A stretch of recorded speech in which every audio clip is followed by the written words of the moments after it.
ថ្ងៃទី27ខែមីនាឆ្នាំ2025អ្នកបើកយន្តហោះចម្បាំង F-16 ម្នាក់របស់សហរដ្ឋអាមេរិកបានដឹកនាំកងយន្តហោះចម្បាំងចំនួន21គ្រឿងទៅបំផ្លាញរោងចក្រផលិតមីស៊ីលផ្លោងរបស់ក្រុមហ៊ូធីនៅក្នុងប្រទេសយេមិន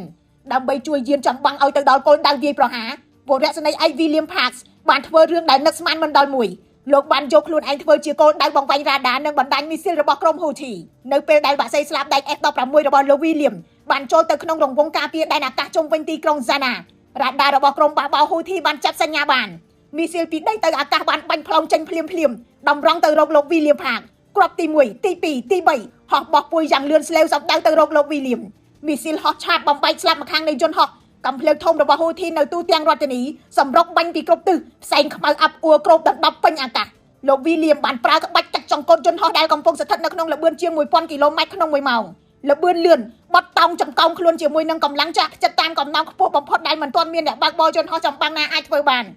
មិនបានព្រោះកម្លាំងទំនាញពីការទាញចង្កូតខ្លាំងអាចធ្វើឲ្យអ្នកបើកបរបាត់ស្មារតីឬអាចស្លាប់ភ្លាមក៏ប៉ុន្តែលោក William ដែលពោពេញដោយបទពិសោធន៍ស្ទើរគ្មានផ្ទឹមអាចប្រយុទ្ធបែបនេះជាមួយនឹងមីស៊ីលស្រោចអាកាសរយៈពេល15នាទីងាកទៅក្រុមកងយន្តហោះចម្បាំងរបស់លោកវិញពួកគេបានទៅដល់គោលដៅនិងបើកការវាយប្រហារដោយជោគជ័យក្រៅពីកំទេចរោងចក្រផលិតមីស៊ីលកងចម្បាំងអាកាសរបស់លោក William បានបាញ់ទម្លាក់ដ្រូននិងមីស៊ីលចំនួន